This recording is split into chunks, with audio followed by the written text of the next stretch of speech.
Hello, hello, hello, and welcome to another episode of Podcast Pasta. That's a podcast that's like pasta, not the podcast that's about pasta. As always, I'm your host, Mike. And today I'm I'm coming back with my only returning guest on the show, Dennis. You're a good friend of the program. As a brief refresher, you're a content creator. Recently you've been delving into like anime reviews. You've also done Archie comic reviews, impressions, and you're also the director of the autobiographical film My Wife, Her Life, and the Knife, the story of how I did it. Dennis, how are you doing today? That's true, and I just want to make a small correction there. It's the story of if I did it. That's a very important, If you did it. Yeah, if I did it, that's how I would have done it. But the police have no leads, so. Well, yeah, Dennis, how are you doing? What's new? I'm doing pretty good. Nothing's really new in terms of, I believe this is my, fourth interview on this channel? Third, and I think. Third, correct. Yeah, right, third. And as you said, the main new thing has been the focus on manga content, with the occasional dip into Archie, as that has sort of fallen off my radar. Yeah, I guess I should start with like what future projects do you have on the horizon? Because I know like you did recently you released the Love and Air video, which I thought was great. Yeah. But I'm not sure, like, do you have anything more immediate planning on in terms of content? Yes, well, I've been planning a few projects. Archie is still on the table. My main thing is I'm going to be switching over to another channel for all future Archie content, just to sort of keep things focused. As for content on my main channel, I'm going to continue with the manga reviews. I've been experimenting with the few new formats I want to try out. And I want to start, branching off into some of the other classic content you see other people who are in these manga YouTube sphere doing, such as, top tens or more general topics, news, that kind of thing. Not just reviews. Basically trying to break into like the Weeb 2. Exactly. I'm trying to get with the fellow weebs and really make a name for myself in that community. And I know you. Yeah, I know you know a thing or two about that as the Weebo Supremo. I swear I'm not. For my listeners, I really am not. Yeah, for the listeners, he's lying to you. Okay. But I guess I want to actually ask about like your recent video because I know we had talked before and you had told me that they never really like made an ending to like the Love and Air storyline for Archie. But I guess I'm kind of curious, like if you were, let's say, creative director of that storyline or whatever, how would you have ended like the whole 11 Air arc in Archie? The 11 Air was always fascinating to me when I was reading it, because in my video I state this, but I only actually read 3 of the 4 stories. And one thing I noted I liked that they were doing is each story was kind of escalating the influence the 11 Air had. Because the original writer of the 11 Air storyline, Craig Boldman, was essentially, he wrote on his blog, which is a very interesting read, that it was based on a very popular TV show called The Millionaire, which had a very similar premise, except instead of a bald man giving $11, it was a bald man giving $1 million, an actual amount. And I like that absurdity. So if it were up to me, I would continue going down the path of each main Archie cast member meeting this man and getting into wackier and wackier scenarios where the $11 changes everything, with the ultimate, ending maybe revealing that, because $11 is a small amount. And one of the mysteries of the comic is, who is the 11 Air? we have a man giving the money, but the man constantly claims that he's in service of another person, and even he doesn't know why he's giving this money away, but it's his job, so he does it. And I think I would have tried to find an interesting reveal for that man as someone who actually interacts with the gang, or maybe a forgotten character who, could scrounge up $11 believably. God, isn't that kind of weird? Like, in the past, it was like kind of absurd, like a show where like a millionaire gives $1 million to like people, but then isn't that just like Mr. Beast today? Oh yes. I've actually like even on TikTok and YouTube, that's one of the best ways to grow. You're not going to get a lot of people who like you for you, but people have taken to just giving away money randomly. Of course, there are a lot of content creators who, will pretend to give away the money randomly, but will just give it to some of their friends. And I sort of, I do like the concept of the 11air. Like, I think it's a really cool thing to do, to actually have RNG determine who's getting this money. So it is. Yeah, you're right. It's funny that like it's just such a common thing now, when it used to be like an interesting thought experiment for like a TV show. Switching over to like your manga anime based content, for this upcoming year, is there any type of projects, like manga projects on the horizon that you're excited for? Yes. Well, honestly, and this is probably one of my, it's funny to say this as a manga review channel, but a lot of the manga I'm reviewing are actually older ones, and I'm not really keeping up with the new releases. However, I have been following some new ones. There's a series on the Shonen Jump app, which has, plenty of manga if you're into that, called Ichi the Witch, about a guy who is living in a witch-dominated world where only women can become witches, and he, by happenstance, manages to gain power when he shouldn't. And it's that's a good series. It's very short, only 17 chapters out last I checked. And then, of course, I do know I reviewed Kangen Ashura. I never know how to pronounce that, but the author behind that has several series in the works. Some are further along than others, but he's also announced a new project that I'm looking forward to. I'm always a fan of any new martial arts manga, because while it's technically an incredibly common genre, realistic martial arts are not very common in manga that I've found, at least not in the present day. I actually did want to ask you about your King and Ashura, because for context, I saw the manga, or the manga adaptation, the anime adaptation on Netflix. And one of the things that, and I don't know if it's the same for the manga, which is maybe why it'd be pertinent to ask you, is that for the most part, I did like enjoy the anime, but one thing that always kind of bugged me was, I think you kind of address it, how some aspects of like King and Ashura is kind of convoluted. And I think I kind of got bugged with like the justification for the Kengan battles, where, in the anime they explain that, oh, it's done as a means to like sort out like business deals. And I was thinking to myself, like, wouldn't it just make more sense to just say they like to hold these battles? Because that's like, 1-to-1 with like what we kind of do in real life with like mixed martial arts to some degree.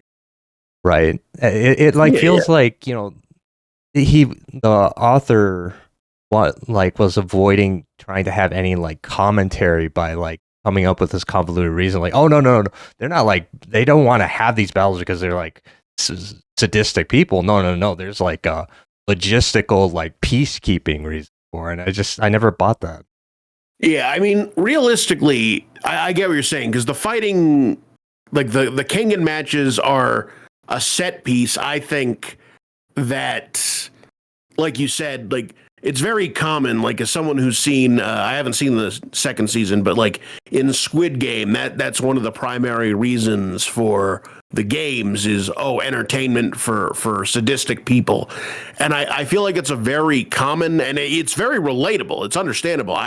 If someone told me we had these kind of events where sadistic rich people essentially did it for their own entertainment, I'd believe them because it just makes sense. And so part of me always felt that Kangen Ashura's writer, Yabako Sandrovich, was trying to subvert expectations. That would make more sense. Oh, it's just for sport, but they wanted to add a gambling element to it where it didn't just rely on sadistic people. Because realistically, if you think about it, the setup doesn't make sense for a business anyway. If you're hiring fighters to solve disputes to avoid unjust business practices, you're sort of leaving it to chance, because if the other company is richer than you and they can afford a better fighter, then you're kind of out of luck. But what's the word I'm looking for? The theater of it all seems to be the primary reason. Like otherwise it would just make more sense to flip a coin if they truly wanted like an unfair, way to settle these disputes. So like I said, at the end of the day, it's just, and isn't that also piece. Didn't they also kind of address that? Because another thing that I thought too was like, why would they, like, if a company hypothetically like lost a battle, like a Kangen battle, and they were like unsatisfied with it, wouldn't they just say, "Oh, forget this. I'm just gonna take the power anyways"? Which they have like an arc like that at least in the anime. I don't know if they do in the manga, right? Where somebody tries to like take over anyways, but he gets shut down because going up against every other company in existence. Yeah, for me, I will say the anime I've been going through slowly, but it's sort of one of the reasons I've focused on manga only in my reviews is because with anime it's harder for me to enjoy the pacing because it's split up by seasons when the manga is typically monthly or weekly, and so I'm not too sure if they change much for the anime, but there is arcs where characters who are clearly dissatisfied with the result, attempt to overturn it in some way and are shut down because part of it is everyone's agreed to these rules so that if someone tries to fight against it, they're fighting against everyone else. And yeah, like you mentioned, it does happen in the manga where someone tries to go against it and then they're just out of luck because they have to fight against companies who might have nothing to do with the deal, but don't like that the guy went back on his word. And that is definitely part of what makes it work. Yeah. Yeah. I mean, overall, I would still say I would recommend the series because, I get on some level the point of it isn't the story. It is like, well, at least like the anime series, that it is like the fighting, But, I don't know. Those aspects of it always just kind of were very weird. Oh yeah, I addressed that in my video, of course. That the overarching story is just there to,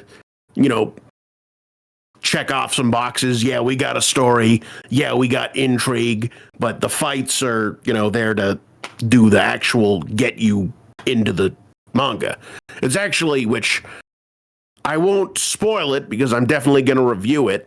I won't get into too much detail, but it's part of the reason why I hate the sequel series so much, because they sort of do the opposite, where they seem to try and focus on the story and let the fights go by the wayside when that's what made the series.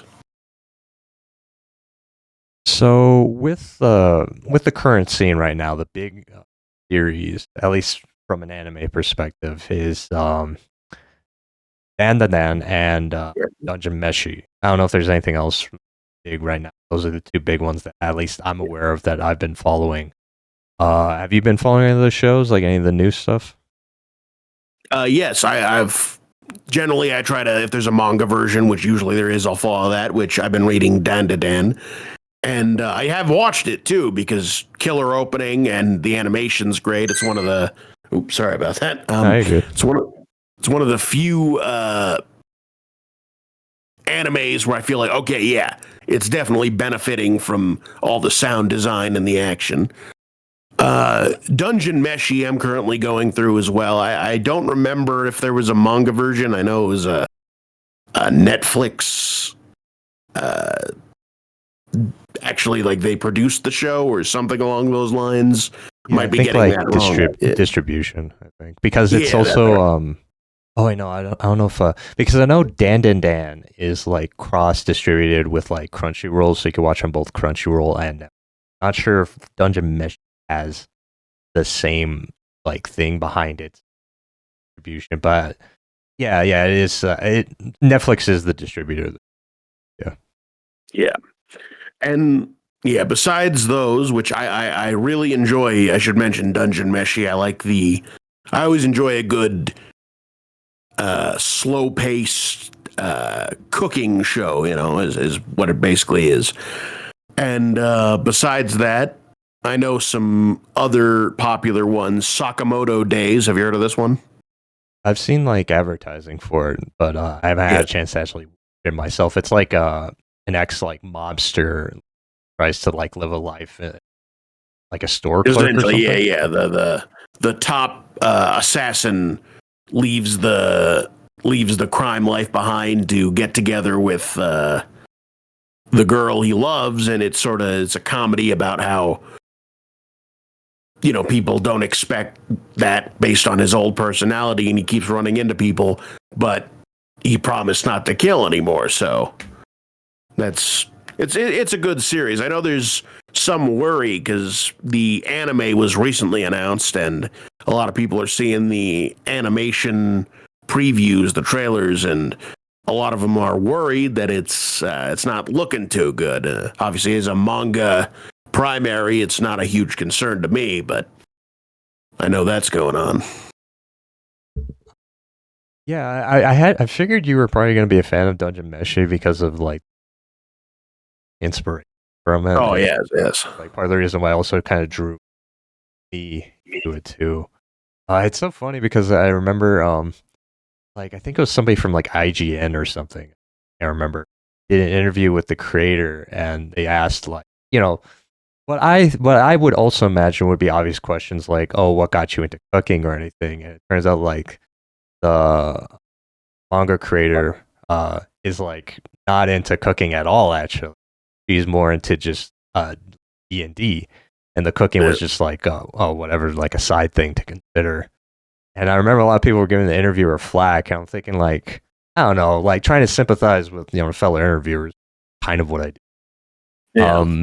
I would have asked the same thing. Like I don't know, it just seems like it's not that weird. Like oh, you make an anime where one of the focuses is cooking, you ask about like the person's interest in the field. Yeah. Yeah, I'll definitely say this as a manga fan and general weeb. Like weebs really are insufferable, and you know what? If anyone has a problem with that, you can come to me in my home. I'll reveal the address after this interview. I'll put it in the comments section of this YouTube upload when he gets it when my boy Michael puts it on YouTube. So yeah, I'll fight anybody who's got a problem with that. You're really trying to bait it, huh? Especially using the weebs. Yeah, that's right. That's right. I've been pushed around too long by Sephiroth Sword 57. I don't know why. I mean, I've just I've let that arc go, man. Yeah. Well, I just really like that name. It's funny.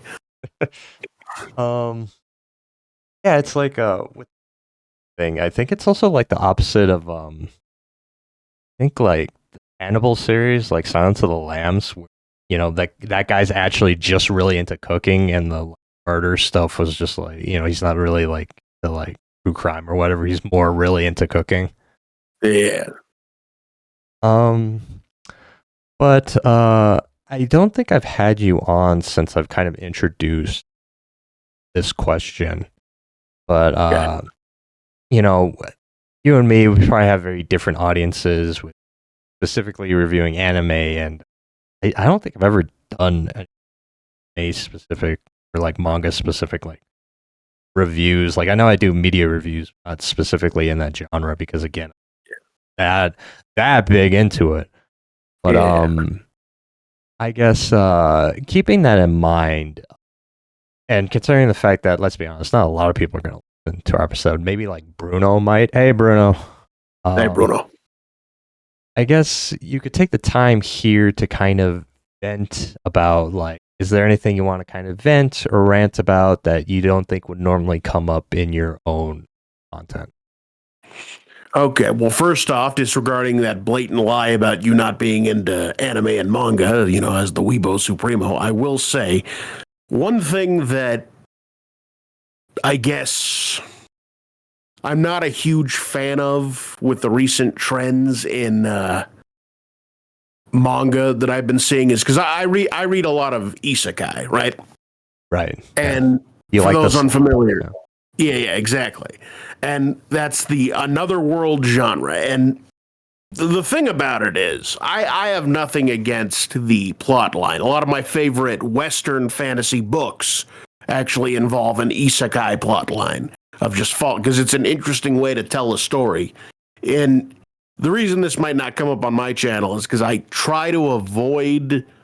Basically, I usually don't read things that I find bad, which means I don't know enough about it to conduct a decent review, although I should probably start, delving into that. But one thing I noticed with a lot of isekai and a lot of manga in general, honestly, a lot of anything in general when it comes to stories, is a lot of people are great at writing an interesting hook on a classic genre or basically a nice twist to get you into the story, and then a lot of them abandon it or don't actually have a plan for the series. Like, I've been noticing that a lot of people just seem to be like, okay, great, I got this idea for an isekai, but instead of the standard like, oh, skills and stuff, they only get their lighter. They don't know how to do anything, but they got a lighter. And then be like, oh, by the way, now that you're in this isekai world and you've brought your lighter over here, I'm also going to give you the ability to speak the language. You're now super strong. It's like, okay, well, it seems like the lighter's not going to be relied on as, but like that'd be interesting. All he's got is a lighter, and he's got to survive in a world where he doesn't speak the language or something like that. And then it's just abandoned, or they were just so excited by the initial premise that the ending is awful because they didn't plan that far ahead. And when they get there, they're like, oh no, I don't know how to wrap any of this up. And I've been seeing a lot of that. That's probably the biggest disappointment in the latest generation of new material I keep seeing. Yeah. So not really follow through with premise that they set out to begin with, essentially. Exactly. It's like I'll bring up one of the most popular manga, One Piece, right? Now, I like One Piece. I think it's got some problems, especially the anime, but, the thing about it is, it seems like the creator, Oda, knows how it's going to end. He stated this a few times. He could be lying, who knows, but the story feels mostly consistent in, besides a few hiccups here and there. It doesn't feel like it's drastically changing in tone. And that's an example of something I'd want more of that. People who get the ending, like you need to write the general. You need to know the general outline of your story, in my opinion, before you can actually start writing it. And that's becoming more rarer and rarer these days. I mean, I think it kind of gets like very complex though, with like very large because I think on one hand I do see the advantage of having like pre-planned ending with something that like with One Piece that lasts thousands of episodes, for example. There are just, I think, organic changes that just naturally happen that maybe aren't intended. I think you see this more with like Dragon Ball, right? Where, for example, I think if I'm trying to remember correctly, there was a point where Akira Toriyama wanted to kind of write out like Goku. I'm remembering, like they want to like Yeah, kind of yeah. supplant him with like Gohan, I So think. the initial plan was, and you can kind of see that, of course, it was there. During the Cell arc, Gohan is the one who kills Cell, and Goku dies and sort of refuses to come back. And the idea, you can see the bones there of Toriyama was trying to make Gohan the main character, but decided against it and brought back Goku in the next arc, And honestly, to me, that's kind of an example of not really planning out the story. Akira Toriyama, Dragon Ball is one of my favorite franchises. I play, funnily enough, I actually didn't watch the anime growing up. I played the games, which is how I got the story. And I played almost all the games except for a few of the more recent ones. And that made Dragon Ball become one of my favorite franchises, which means a lot of the story stuff, like because I didn't read the story and didn't have nostalgia for it, I actually read the story as an adult without all the, game mechanics in between. And I was thinking, this doesn't really seem that well planned out. Like there were a lot of good character moments. The writing, I think, it gets a lot of flack, but there were some excellent scenes. But the Boo saga in particular, like where a lot of it definitely just seems slapped together, which causes a lot of the issues I hear people have with the story. Yeah, but the point that I would argue, past the point there, I think like especially with like shonens, like things you can't account for, like with the Goku thing, like his popularity, being as big as it is. Oh, you might have a plan to kill him off, but if it doesn't like play well, then you kind of have to like go against it. So I think it's like kind of I don't know, because the way that I view storytelling is kind of very organic sometimes. You could have a general plan due to, well, with the example of movies, you have like an interplay of, it's not just like one person like project. It's like a contribution of like so many moving parts that like what you start with and what you plan with isn't necessarily what you end with. And so I think like I think you kind of have to embrace improvisation when it comes to type of storytelling, even outside of like a comedic sense, but sometimes in dramatic storytelling, you have to kind of like understand where, if you plan out something initially as a good idea, but when you try and execute it, obviously it doesn't work. So I don't know. I just think it's like more of a give and take, but I could see definitely where you're coming from. Where Well, my main thing is like I get where you're coming from, and I see it to an extent, but I also like going back to that Boo saga, Goku as Gohan as the main character. One of my things is obviously I wasn't there when it actually premiered in the manga, but it's sort of abandoned immediately, and I noticed that a lot is sometimes people are going to react negatively to something. But I also notice a lot of the times I would consider authors fold a bit too easily because there's actually a quote from, I think we both have seen the show Barry, right? Yes, I have. Yeah. And there's a quote from Bill Hader who he was discussing the show that I agree with a lot. And I think it applies to a lot of these situations, but the authors don't follow the quote. Which obviously they don't all know the quote, but basically he says something along the lines of, when the audience is watching your show and they don't like something, they're right. Like if majority says it's bad, it's bad. And you should listen to that. But you shouldn't listen to the solution that they give.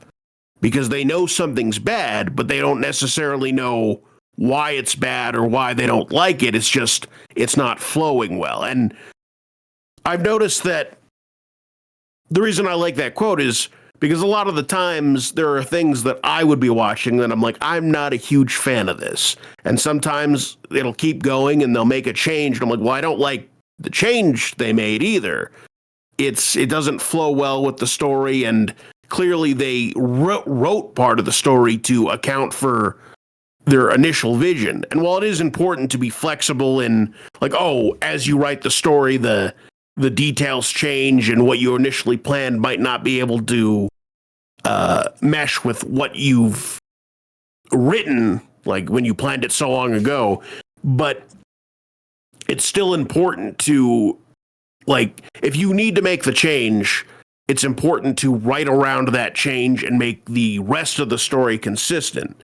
Because the thing with the Dragon Ball, which is this example we keep going back, or I keep going back to, it's true that he brought Goku back almost immediately at the start of the Buu arc. And he had to adapt his story to write Gohan out of his role as the leader by making Goku stronger and making Gohan like lose the strength that he had built up. Because it happens so suddenly, it makes the finale of the arc where Gohan takes over from the mantle, like, it loses a lot of momentum for me. It makes it seem like, oh, okay, well, that was all kind of pointless. Yeah, I could see that. I do like that quote too, because game development. My favorite to point to is always the Lego Star Wars series, when they were first tested.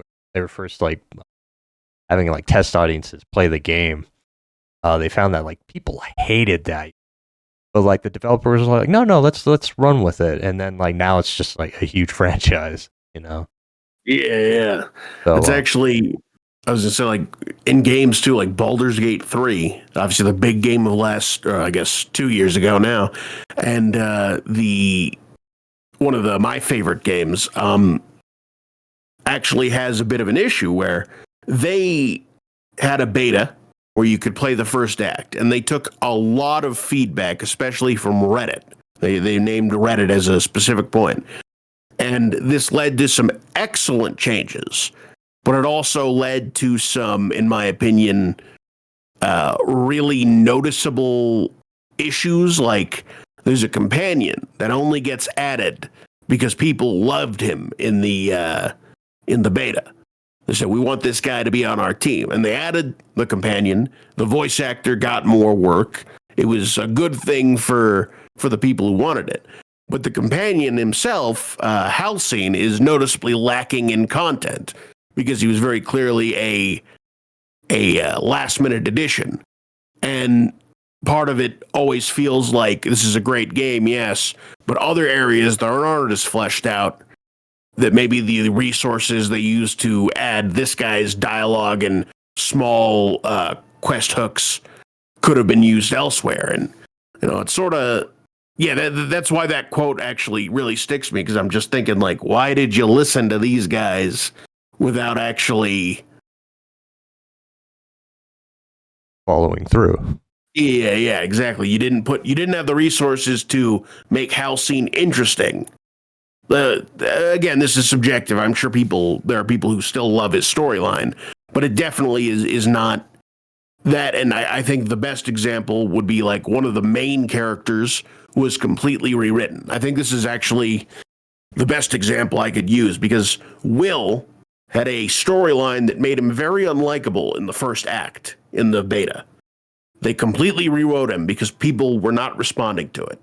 But in the beta, we don't know the full story. Maybe it would have, the new story seems a little rushed. It seems like he doesn't have as many options as the other characters, and they didn't really give their initial vision enough of a chance to see how people would have reacted to the ending. And I feel like that definitely hurt. Like the fact they had to rewrite the entire storyline based on incomplete reaction to this character is an example of how creators are sort of hurt by not sticking to their initial plan and seeing if it'll work rather than bailing at the first sign of resistance, I guess is the main point I was trying to make. I know this is gonna sound random, but flow with me here as I'm gonna eventually tie this to like a more meaningful question. But Okay. are you big into like waifus and stuff like that? I'm absolutely not. I'd love to be, in that I feel like that would make me more accepted into the weeb community, make me more relatable, but I don't know. There's something about, like I'm watching these characters. I'm not part of the equation. Like I get immersed if it's a good series, and in that sense, I have no personal connection to any of the characters where I'd consider like, oh yeah, that's my waifu. But like I can appreciate them as a character. I just can't get attached like that to the point where I'd be buying merchandise of a specific character. The closest I've got is I've got certain merchandise from my favorite series, but yeah, no, I wouldn't have like a figure of a character who I considered a waifu or a husbando. Well, okay, so the point I was trying to tie it to is that one trend that I do kind of like series going back to like Dungeon Meshi and dandadan that I like how creators are kind of embracing making like their female lead kind of like dorky, even going as far as like drawing them off model. Because like with a lot of animes, like they go for like the waifu culture thing, and a part of that is like, oh, we have to like make our characters like very beautiful, and we can't draw them off model because I mean, with exception of like maybe when they like chibify the character for like an extreme action or something, but like they never make him dumb looking, like we see with I am blanking on her name, the female lead in dandadan. You know what I'm talking about? Yeah, the name is escaping me too, but I know what you mean. Like the particular, I think is probably the crab scene is what always comes to mind when I'm thinking of that, where she's just kind of munching down on crabs, looking like is that like an absolute? She looks like an absolute freak doing it. Yeah, exactly. Like they're. I do appreciate. I know exactly what you're saying. Too many manga in the past that I've read were afraid to make their main characters like look stupid, and it's refreshing to see that or the women look, basically be the comedic relief. Yeah, it's just really, I just think it really works well. But with that, how would I want to? But I guess with that, like I guess, do you find that it like works for you more in terms of feeling more attached to these characters, or was it just something that like absolutely? I love when a series is not afraid to make their characters like they show off the badass moments, but when you mix them with shit like their stupid looking moments, or just making them actually look flawed, it makes me connect to them on a. It's why one of my favorite series is Jin Tama. It's actually one of the few animes I've watched past 300 episodes, and it does that shit all the time. Like the main girl Kagura, the side casts are all constantly getting all sorts of scenarios where you see all different facets of their personality, just not just the ones that make them look good. And they're some of the most memorable casts because of it. Same with dandadan. I remember, I obviously we both forgot the lady's name, but like. I know we're fake fans, man. How can we not remember? Yeah, exactly. Yeah. The Weibo Supremo and Dennis the Menace are like losing our titles, man. But yeah, I remember their faces though very clearly. Yeah. Oh man, it's gonna drive me nuts. Like because the guy's Orakun, Or like Yeah. that's not his real name. That's like the pen. Yeah, I remember that bit. He's basically called like Glasses or something Yeah. because he's named after that famous actor that she has a huge crush on. Like for some reason, the name Momo Ayase is coming to me. Momo. That Oh might my be God, that's okay. it, Okay, right? yeah, right. There you Okay, go. See, but you yeah. see, So I'm there good we at go. my We're job. real fans. Yeah, exactly. This is a real, legitimate, professional interview. All right. Absolutely. Yeah. But oh, in recent news, I think that might pertain more to you. I think I posted a while ago, but apparently Crunchyroll is rolling out manga subscription service. Yes, I heard about this. So, is that something you would be interested in, or do you take more, shall I say, and by the way, which the show does not condone, more scurvy means of obtaining your manga Yeah. reading material?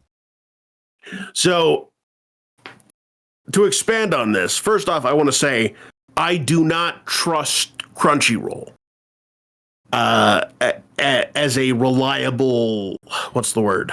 I know there's been some issues with like subtitles for the anime. There's been some controversy over that, but I've just never been a fan of how Crunchyroll has their what's the word I'm looking for? UI, their interface. And so I'm not confident I'm going to like their manga app as a, Shonen Jump is good. The Viz Media app is good. I pay for both of them. I do, despite my nautical theme, I'm very pro legal stuff, if you catch my drift. But I do think manga as a whole has a really big issue with what's the word I'm looking for? Accessibility. And I can understand why it's more heavily, viewed in unethical ways than, say, other means of like I haven't felt the need to illegally stream any sort of TV show or movie because they're just so easy to watch in a subscription based format. And I remember I was briefly interested in the Crunchyroll manga subscription back. They didn't have the app, but they've always had manga. And it was very bare bones. It was hard to, get like to view without a decent connection. I don't remember there being a very like offline mode. So yeah, I'm weary. I still think unless there's some major changes to how some of these apps work. You know what? Actually, let me shift slightly because while I'm on this subject, one thing I want to bring up is, how I've been reviewing not only manga but Korean manga or manhwa. Yeah. Yeah, so there's been a huge crackdown on piracy lately. I'm sure you've seen it in the news, even if you don't follow it too much. But basically, sites are getting shut down all the time. Uh, Apps are getting, just abandoned because even if they could technically get around these cease and desists, they're not, most people aren't considering it worth fighting. And the manhwa, Korean comics are getting way more popular. I'd say it's sort of the equivalent of when I was a teenager, how manga was. It's starting to feel like that for manhwa. And the official channels to read are absolute garbage, especially older titles, for example. One of the series I'm reviewing, I try to get all my info from, sources that are, like you said, legal, all my screenshots and the like. But one of the series has some blatant mistranslations, bad grammar, things that are fine if you're reading a fan translation where someone has kindly donated their time to help you read something you could never do, versus something you're paying for and is a product that you expect, you expect good service for your money. And it's very appalling. Um, yeah, okay, yeah, I can definitely. Yeah. Kind of one thing that I did want to ask because you listen to my show every so often. I don't really get this opportunity with a lot of my other guests or anything. But are there any takes that you've heard from me that you are find more contentious, or that you kind of disagree with? Get a little spicy here. Oh yeah. I mean, let's see. Most of what you say I find really grating. In fact, I only came on this show to make you look like the fool you. No, I'm just kidding. No, you're honestly, Michael. I know you'd like to get a little spicy. You constantly say that, but I think you're a very agreeable fella. I agree with a lot of what you say. Awesome. Awesome. Well, for the listeners listening to this, if you're new to the show and you also find me very agreeable, I would recommend liking, subscribing, commenting, all that usual jazz. Oh, yeah. I would recommend you do that to him as well. Thank you so much. No problem. I guess one thing I did kind of want to ask with Crunchyroll, though, that I know they've tried to venture sometimes into doing like their own original projects, right? And obviously being like an anime platform, a lot of those projects take inspiration from like anime itself, even though they're not necessarily from Japan. Like sometimes team up with, I imagine, like US or Canadian studios or whatever to produce the shows. But I guess what is your take on like like that type of show? Obviously inspired by like Japanese animation, but like made from like a Western. Well, for me, I'm of the opinion that anything is worth existing if you've got a clear goal in mind. This kind of goes back to what I said earlier. Like if you have an idea for something and it's actually thought out, like you're not just putting it out there because you're like, oh, people like anime makes money, so I'll make an anime style thing, even though I don't really have a plot, I just want to throw it out there. Then as long as you're not doing that, I'm always glad to see more content, especially if it helps a medium reach a wider audience. One thing Crunchyroll has done in particular is they're actually one of the main pushers of the new manhwa anime movement. I'm actually not sure what you'd call a Korean anime, maybe anamwa if we're going by the same pattern. But they've released several adaptations, some not as successful as others. But then you've got, I'm sure you've heard of the success that Solo Leveling has. That's like one of the top ones, isn't it? Yeah. It's on my watch list because I read Solo Leveling. It's many would consider it the gateway into Korean comics. It's very accessible, but it's not a. It's very action oriented, very shonen like, and they funded, I believe, the anime production. They same with several other manhwa, but Solo Leveling was by far the most popular and most consistently praised. The others were, I noticed, like not very well received, and each new iteration was worse than the last. And then this came around, and it's really giving other basically it's creating jobs, it's creating interest in slightly new endeavors, and I do think it's a great thing. Cool, very cool. So going back to kind of focus on like your content a little here, I know that you mentioned how you want to split off the Archie content into like its own channel. You want to focus on like anime news and stuff like that. But like one area that I don't think you might have loosely delved into is like video gaming, right? I know like you're a big fan of like RPGs and like Dragon Ball series. I think you play like the Xenoverse series a lot. Yeah, yes. Do you ever see your content expanding into that sphere, or is it you're just going to stick with what you know at the moment? I mean, it's constantly on my mind because the thing you say is stick with what I know. And I actually would say I know video games far better than I do manga, anime, and, even Archie comics to an extent. But my problem with video game content is, one, it's incredibly oversaturated on YouTube. I'm not going to say manga is not in a similar state. And I'm definitely not going to say Archie is anywhere near that state. Archie is a very small niche. But video game content is probably the most spread type of content on YouTube. And while I might be interested in jumping in that area at some point, especially, if I've been playing a lot of Japanese role-playing games, so that sort of actually mixes well with the manga theme. It's manga games, essentially.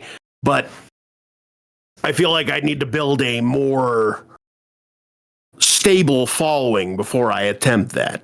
I have a streaming channel on Twitch, which I'm not very consistent with. I'd like to be, but one of my things with games is if I'm just playing it, I tend to get immersed very easily. So that means I frequently forget to, make commentary or, sort of discuss what I'm doing. Making it harder for me to, be engaging in that field. Yeah, I always wonder, because I've thought on and off about doing streaming. I mean, I'd probably not do it anytime in the future. I don't know if I've talked about this on the program before, but it feels like much more time extensive than what I'm doing now, which is just recording in a non-live. But I wouldn't say that I'm not completely uninterested in doing live interviews or I always kind of envisioned if I ever have that problem where doing gross in the game commentary, because of the example I would give is Street Fighter. You have to really zero in on a lot of these fights. Yeah.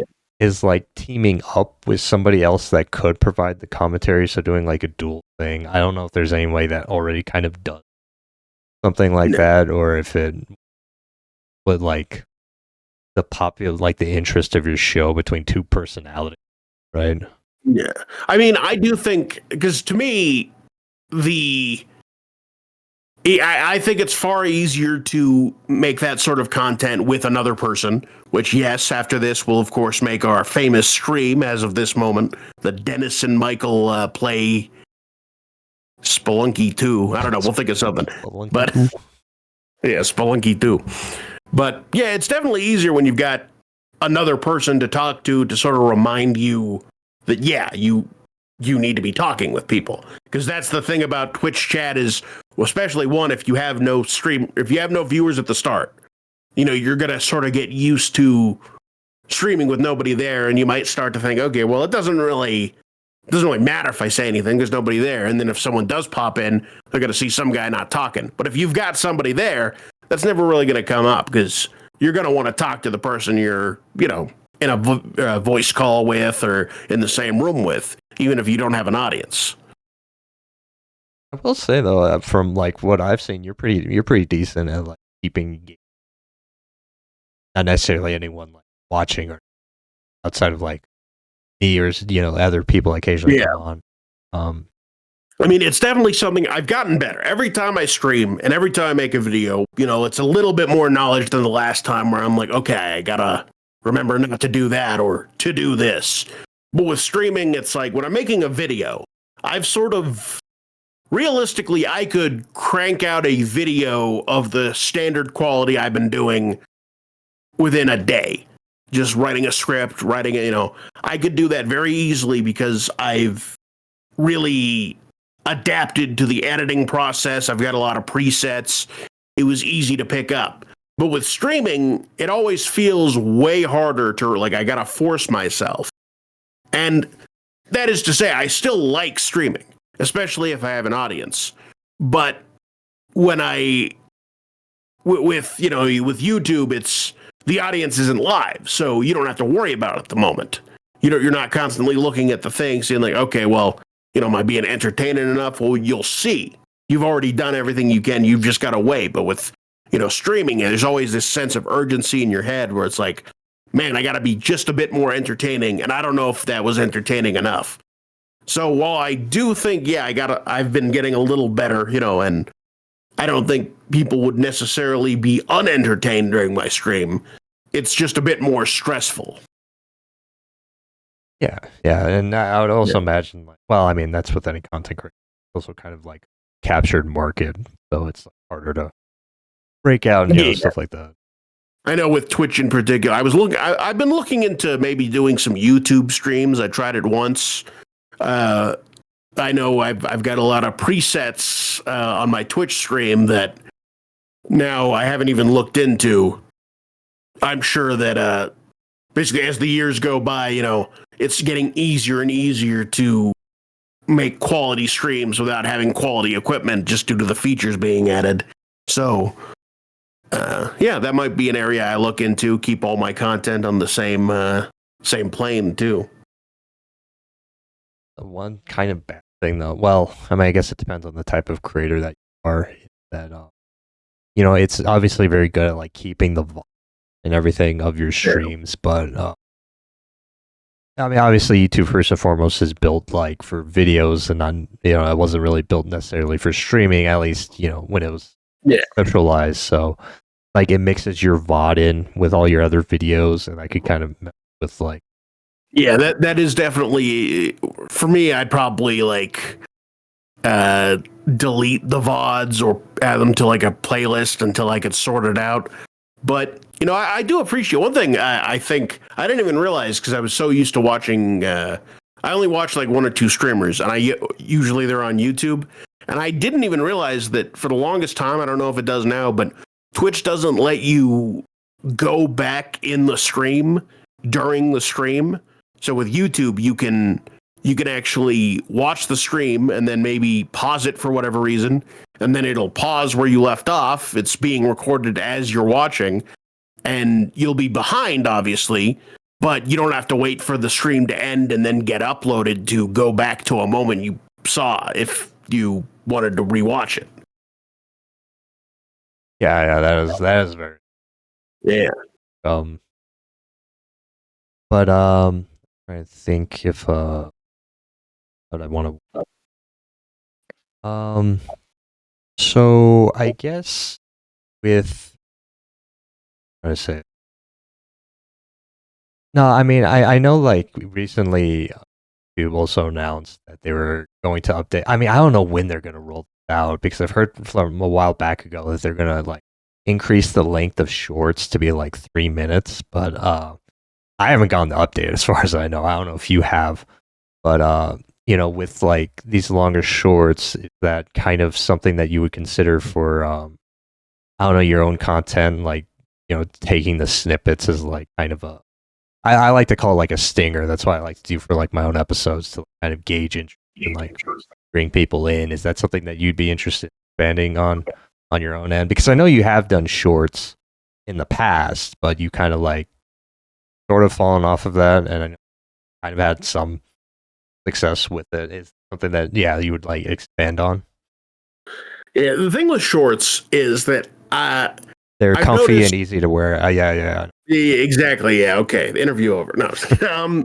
Basically, they're not good in conjunction with long form, I've found, because of course, one thing with the shorts that I have done is that those have been entirely Archie comics. They've been me essentially doing a voiceover for Archie comics as a way to link a voice acting element to my channel, which I've always thought about dropping, because while I do like, doing a bit of voice acting segments, they're a lot harder to keep consistent because I have to use a different mic and I have to use a slightly different setup.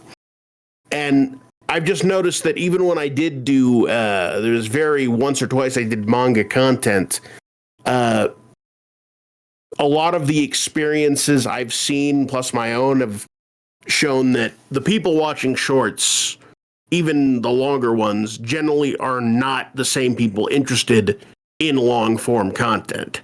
Me personally,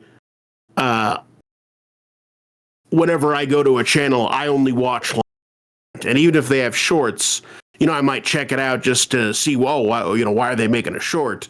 But I've never been drawn into a longer video because of a shorter, a short. And obviously, it's not a universal experience, but part of me thinks it's just a bit too much work to, try and get these short users into my long form, because there's definitely a segmented group of people who, just don't like long form at all because they have shorter attention spans, or they just don't like the format. Well, we are approaching the hour mark. To everyone listening so far, if you made it to the end of the episode, thank you so much for joining us. Dan, if you want to go ahead and shout out where people and where people can find your content. Alrighty, well, I've got a few new ones, but mostly the same. My channel is Deniz the Meniz, with a Z at the end of both of those, one N for Deniz. My Twitter is Deniz the Fourth, which I don't really use, but I have been trying to get some blue sky usage, which I hear that's the big thing. So that's the new one. That is just Deniz the Meniz. It wasn't taken this time. And of course, my streaming channel is Deniz da Meniz, because it was taken. Basically, you can find me in most places with Dennis the Menace. I also have an Instagram, which I plan on using more, but I'm not going to tell you about it until I commit, because you know how it goes. Right, I got you. Well, yeah, once again, thank you all so much for joining us. And Dennis, I forget to tell you that this whole time I've been wearing a wire, so, you've been made. I'm sorry. Wait, I thought I didn't say anything about killing my... shit. Damn. All right, take care, everyone. All right.